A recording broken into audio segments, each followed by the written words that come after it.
Graça e paz, bom dia e graça e paz também para aqueles que estão nos assistindo. Como é bom louvarmos e adorarmos a Deus, ainda mais nesse dia tão especial, por ser Dia dos Pais, que nós celebramos a Deus pela vida dos pais e também por participarmos desse banquete espiritual que é a Santa Ceia do Senhor.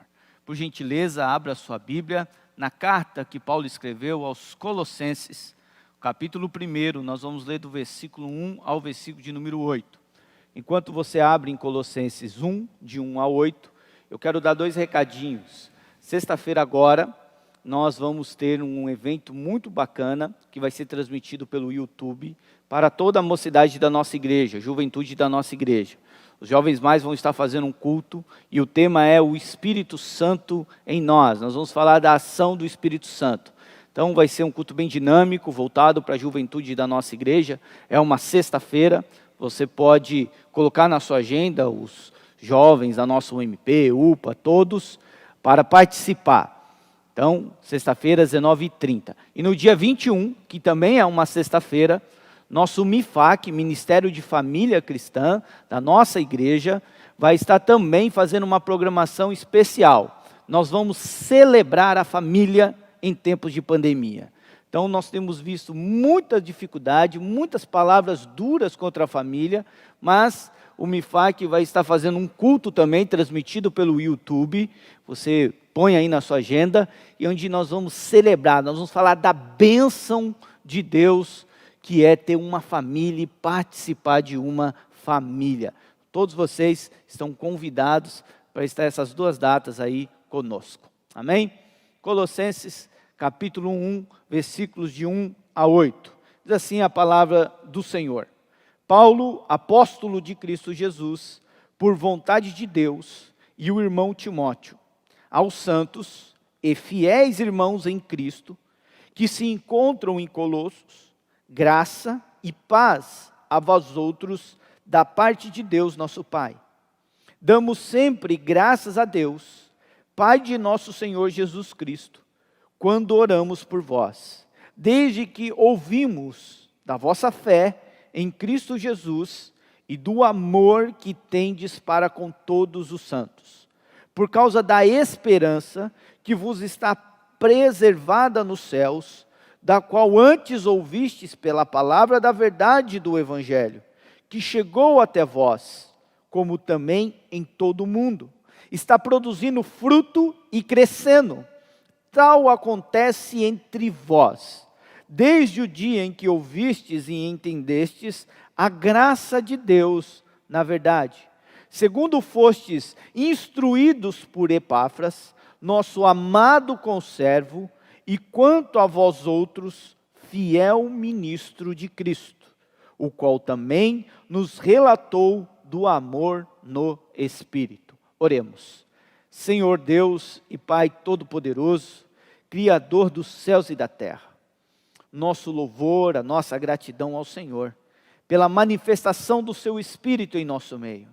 Agora rogamos a Ti, ó Deus, pela misericórdia e graça, que o Senhor fale conosco através da Sua palavra, que é viva, é eficaz, é inerrante, é infalível, Sua palavra que não volta vazia, ó Deus, e que possamos ser uma igreja saudável, viva, contagiante, apaixonante, que expressa Cristo na nossa vida. Se conosco, em nome de Jesus. Amém. Amados irmãos, como é bom participar de uma igreja boa. Quem não gosta de ser membro de uma igreja boa? Uma igreja que cuida, uma igreja que pastoreia, uma igreja que abraça você e a sua família. Todos nós queremos fazer parte de uma igreja assim. Queremos ter um pastor que cuida de nós. Queremos ter um grupo pequeno que se importa conosco. Queremos ter uma comunidade, uma igreja que tenha um trabalho específico para as nossas crianças. Uma igreja que tenha um bom estacionamento, um bom lugar aqui em Cuiabá, um bom ar-condicionado para participar. Mas veja bem que estas são qualidades importantes, mas não são as mais primordiais. As Sagradas Escrituras nos fala de uma igreja saudável, que ficava num contexto totalmente diferente do nosso. Porém, uma igreja saudável, viva, eficaz, contagiante, apaixonante, mesmo com os seus problemas. Porque toda igreja tem problema. A partir de quando eu e você chegamos dentro da igreja, ela passa a ter problema. Ninguém é perfeito. Todos nós trazemos os nossos medos, os nossos fracassos, as nossas mazelas, os nossos pecados. Mas aqui, pela graça de Deus e pela misericórdia do Senhor, Ele vai trabalhando em nós e vai nos restaurando e vai nos levando a entender que precisamos de um do outro para crescermos na maturidade cristã. Nós estamos diante de uma igreja que ficava numa cidade chamada Colossos. Essa igreja não foi fundada pelo apóstolo Paulo, mas quando Paulo, conforme o relato de Atos, capítulo 19, versículo de número 1, estava em Éfeso, todos que moravam na Ásia ouviram a palavra do Senhor, tanto judeus como gregos. E alguns subiam de Colossos para ouvir a pregação do apóstolo Paulo. E um deles é Epáfras. E possivelmente Epáfras, com outros irmãos, planta uma igreja nessa cidade de Colossos. Essa igreja nasce. Agora observe que quando Paulo escreve a carta aos Colossenses, essa igreja tem aproximadamente de 5 a 7 anos. É uma igreja nova. É uma igreja formada por novos convertidos. Aqueles que acabaram de se converter. Há muitos aqui que têm 30 anos dentro da igreja. 40 anos dentro da igreja. 20. Os colossenses têm no máximo 7 anos. Agora, devido a esses novos convertidos, essa igreja que está crescendo, está se desenvolvendo, Epáfras, quando Paulo ainda estava em Roma, ele vai ao encontro de Paulo e relata como que está a igreja de Colossos. A igreja de Colossos ficava no Vale do Lico, junto com outras igrejas também de outras cidades. E Epáfras, chegando até Paulo, ele traz o relatório dessa igreja. É uma igreja que está crescendo, é uma igreja viva, é uma igreja eficaz, mas é uma igreja que está começando a ter ataques de heresias, tanto interno como externo. Havia compreensões erradas, havia uma certa seita surgindo no meio da igreja. E Paulo, recebendo essa informação, ele se preocupa com a saúde da igreja, ele se preocupa com essa igreja, ele ora por essa igreja, e ele então escreve uma carta a essa igreja, para orientar esses irmãos. Agora, vale a pena nós entendermos o contexto e como que era essa cidade de Colossos. A cidade de Colossos, antigamente, antes até do apóstolo Paulo, era uma cidade que ficava situada nas margens do rio Lico. Ela se tornou proeminente, ela se tornou uma igreja, uma cidade próspera, desfrutando principalmente da sua florescente indústria de lã que existia lá. Mas com o passar do tempo, essa cidade que era estratégica, tinha uma localização estratégica, porque ela pegava o comércio de Éfeso com o Eufrates, que passava por ela, então ela tinha um comércio pujante, era uma cidade muito boa, mas quando chega, já com o Império Romano, ela vai perdendo a sua prosperidade. Ela vai perdendo aquele brilho, porque duas cidades que também fazem parte do Vale do Lico, começam a ter mais proeminência do que Colossos. É a cidade de Laodiceia, conhecida pela sua indústria, por ser uma capital distrital, e também por Hierápolis, conhecida por suas fontes terapêuticas. Uma ficava a 16 quilômetros de Colossos, a outra 20 quilômetros de Colossos. Com isso, Colossos começa a minguar. Então, quando nós chegamos na época do apóstolo Paulo, que essa carta está sendo escrita, Colossos tem uma importância insignificante no comércio. É uma cidade pequena. Semana passada nós falamos de uma igreja abençoada e abençoadora que surgiu na cidade de Antioquia. Antioquia era a terceira cidade mais importante do Império Romano. Então, o evangelho chegou num centro, numa capital, numa cidade pujante, que foi Antioquia. Agora nós estamos vendo uma igreja sendo plantada numa cidade pequena, do interior, uma cidadezinha, que já tinha tido proeminência, mas agora não tem mais. Essa é a cidade de Colossos, porque o evangelho alcança a todos. Por isso a importância da igreja, ela pregar o evangelho, ela plantar. Se nós fôssemos ver por um aspecto apenas estratégico de crescimento de igreja, não iríamos investir em Colossos. Como plantar uma igreja lá? É uma cidade pequena. Mas é dessa cidade que vai surgir uma igreja abençoada. É nessa cidade que tem uma igreja que o próprio apóstolo Paulo vai endereçar uma carta a ela, devido à sua importância. Agora observe que o apóstolo Paulo, quando escreve essa carta, ele tem um propósito. E qual era o propósito? O propósito era mostrar a primazia, a supremacia de Cristo em tudo e encorajar os colossenses que estavam vivendo aí a refletir sobre essa supremacia de Cristo em todas as áreas da sua vida. Esse é o propósito dessa carta. É para isso que Paulo está escrevendo. Paulo está deixando claro aos irmãos de Colossos que Cristo é supremo, é excelente, é Senhor, porque as heresias que estavam surgindo tiravam isso. Essa carta possivelmente foi escrita junto com a carta de Filemão. As duas cartas são muito parecidas e parecem ter sido distribuídas pelo mesmo mensageiro. Então Paulo vai combater as heresias que estão surgindo nessa igreja. E observe que essa nova heresia, chamada da heresia de Colossos, é uma mistura, era um sincretismo. Nós já falamos aqui outras vezes, é um sincretismo onde eles misturavam o moralismo, o legalismo judaico, com os pensamentos filosóficos da cultura grega e um misticismo ocidental. Colocavam tudo no mesmo balaio, misturavam e estavam querendo plantar isso dentro da igreja. Qual era a consequência disso? A consequência que eles estavam tirando é exatamente a supremacia de Cristo. Era um ataque contra a pessoa de Cristo. Era um ataque dizendo que eles diminuíam a pessoa de Cristo e enfatizavam a filosofia humana. E Paulo vai dizer que isso é errado.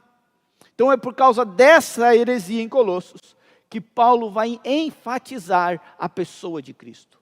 Em nenhuma outra carta, Paulo enfatiza mais a pessoa de Cristo do que na carta aos Colossenses. Em nenhuma outra.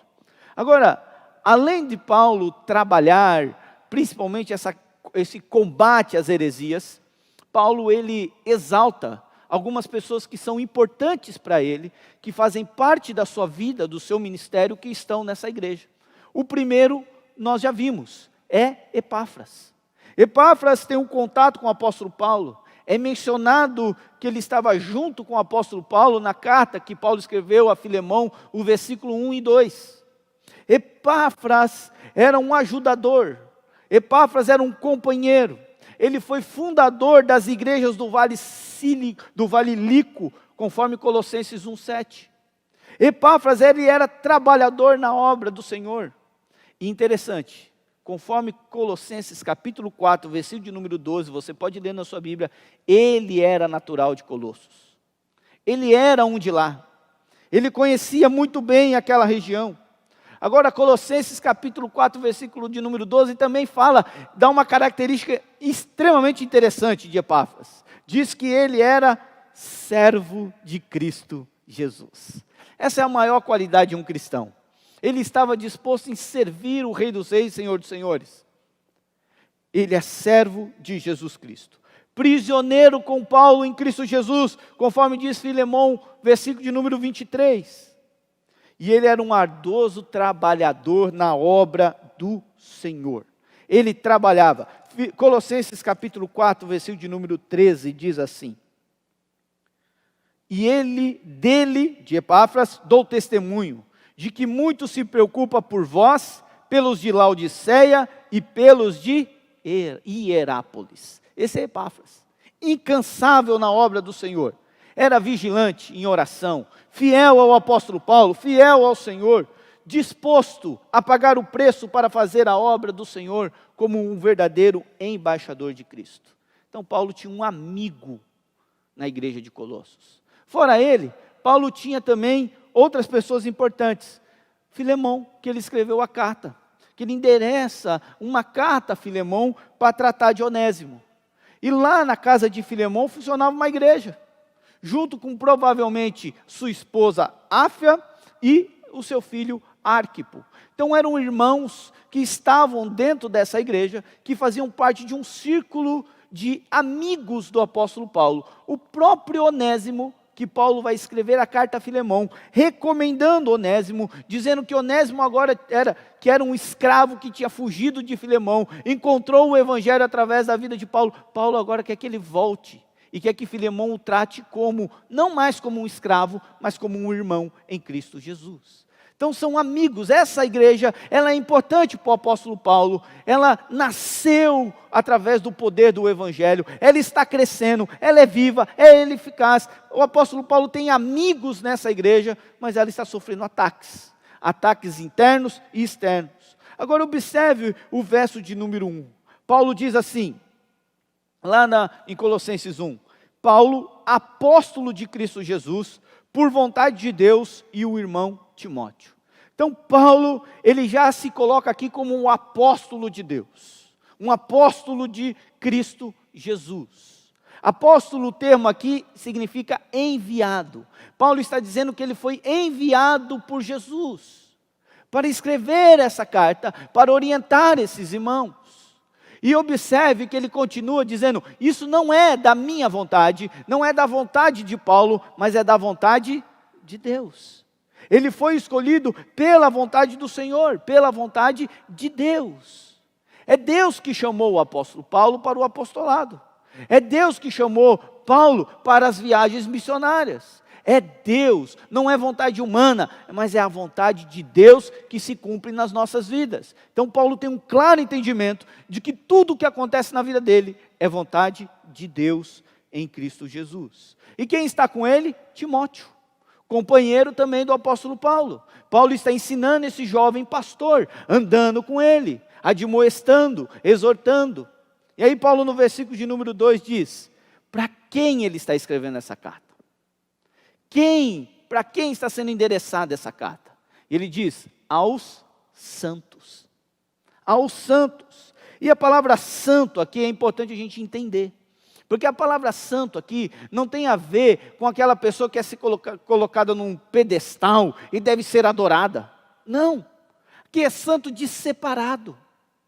Aqui o que Paulo está dizendo é que aqueles irmãos que fazem parte daquela igreja foram separados por Deus. Eles estavam vivendo nas trevas, eles faziam parte do reino do mal, mas Cristo os tirou das trevas, colocou na sua luz,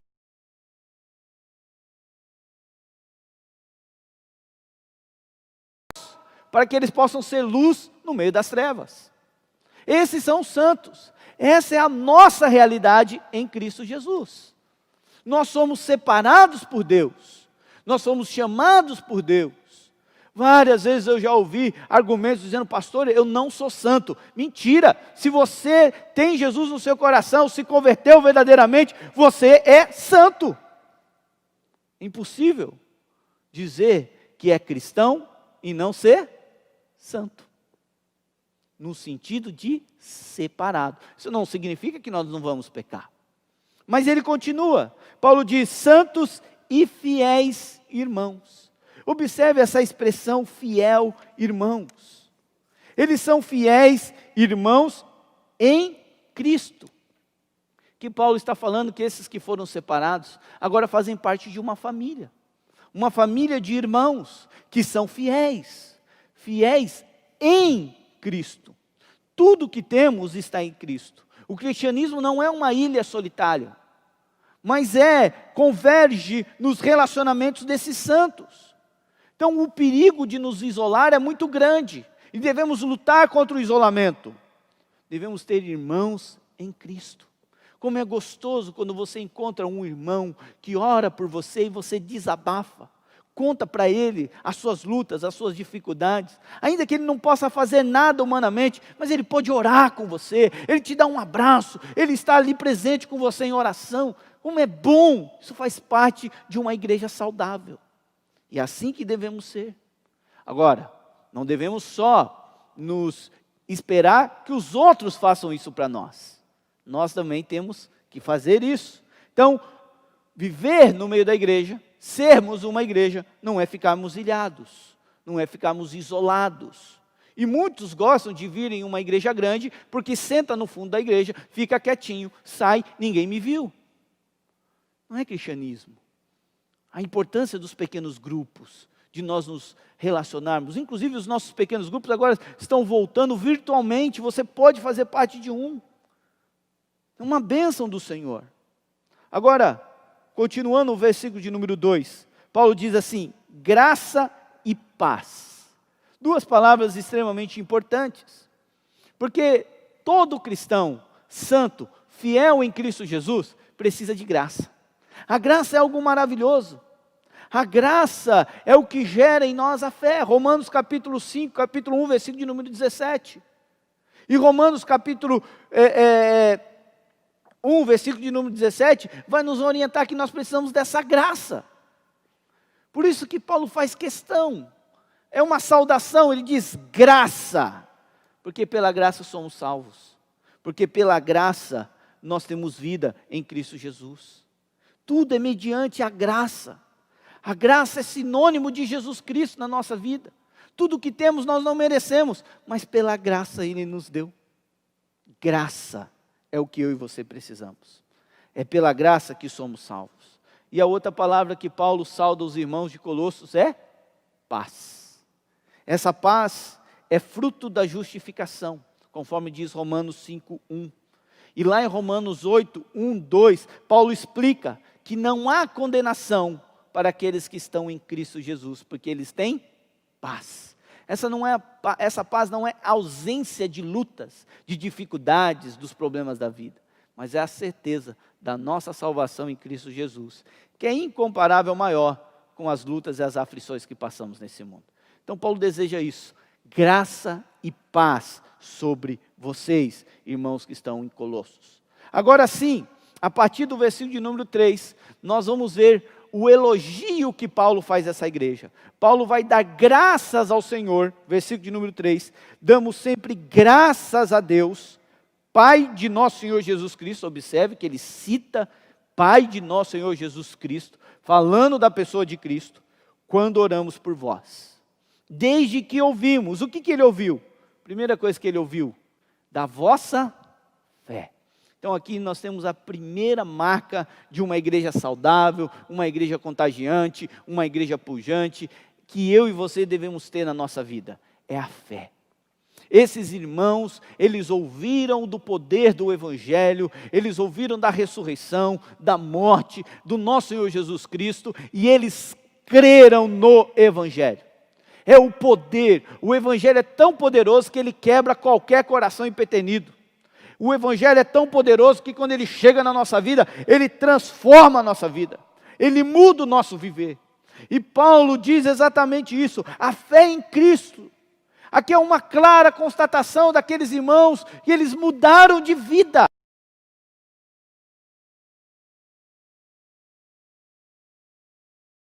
Aquela vida que existia em Colossos, de pecado, de imundícias, para viver o verdadeiro Evangelho de Jesus. E eles são elogiados exatamente por isso. Como eles obtiveram essa fé? Romanos capítulo 10, versículo de número 17, nos diz isso. Diz assim Romanos 10, 17. E assim, a fé vem pela pregação, e a pregação pela palavra de Cristo. Eles ouviram a palavra. Foi gerado no seu coração fé, mas não é fé pela fé. É a fé correta. A fé em Cristo. Em Cristo. O Evangelho te alcançou? Você foi salvo pela fé? Mediante a graça do nosso Senhor Jesus Cristo? Você tem tido essa marca na sua vida? Porque Paulo elogia essa igreja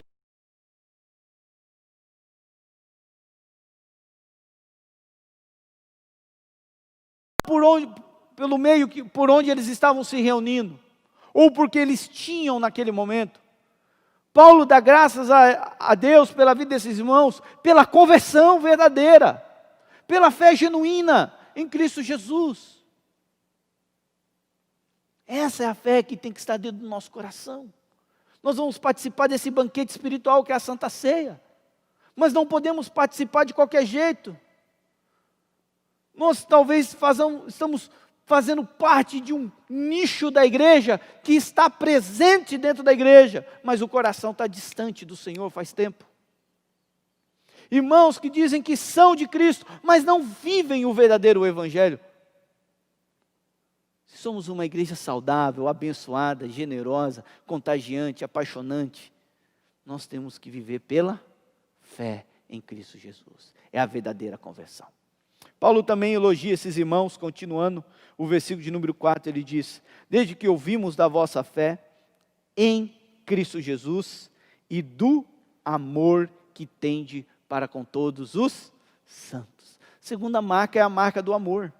O amor pelos irmãos. Não há outro jeito. Se não tem amor pelos irmãos, não tem fé verdadeira. Não tem. A Bíblia é muito clara lá em primeira carta de João.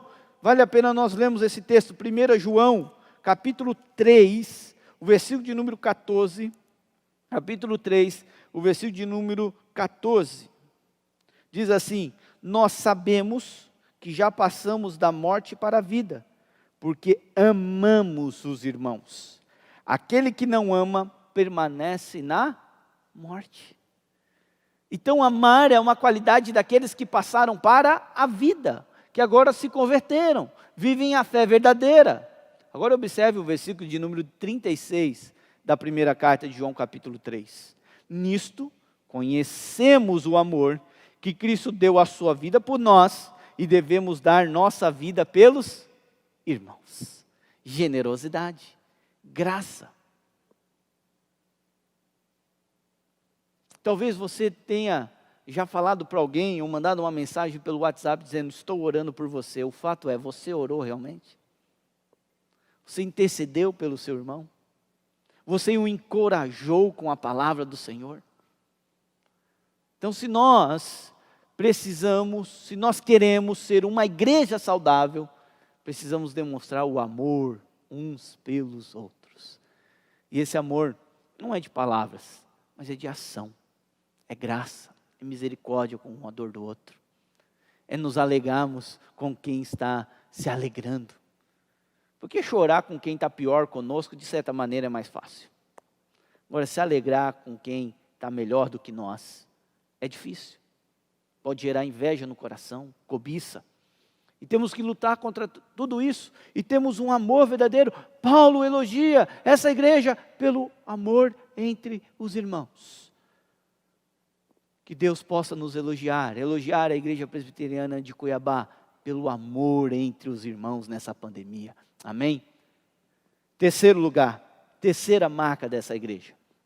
Continuando o texto, diz assim: por causa da esperança que vos está preservada nos céus, da qual antes ouvistes pela palavra da verdade e do evangelho, que chegou até vós, como também todo mundo está produzindo fruto e crescendo, tal acontece entre vós, desde o dia em que ouvistes e entendestes a graça de Deus na verdade. Terceira marca é a esperança da vida eterna.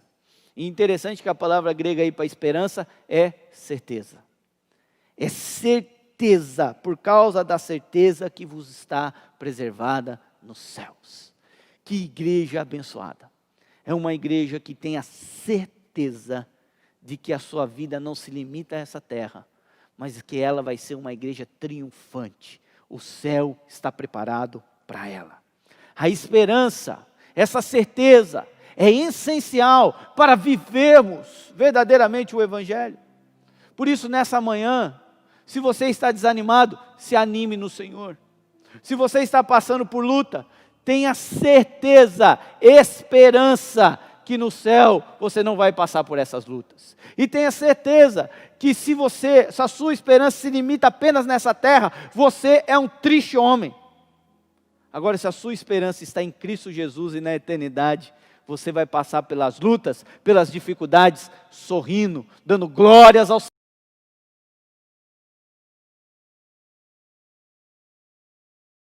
Contagiando e celebrando, que tem lá na igreja de Colossos. Eles tinham a convicção, a certeza, que as lutas são passageiras, são efêmeras, comparado com a glória que há de ser revelada em Cristo Jesus. Nós vamos celebrarmos isso hoje, através da Santa Ceia do Senhor. Que Deus nos ajude e nos faça sermos uma igreja saudável, cheia de fé, amor e esperança. Vamos ficar em pé e vamos orar ao Senhor.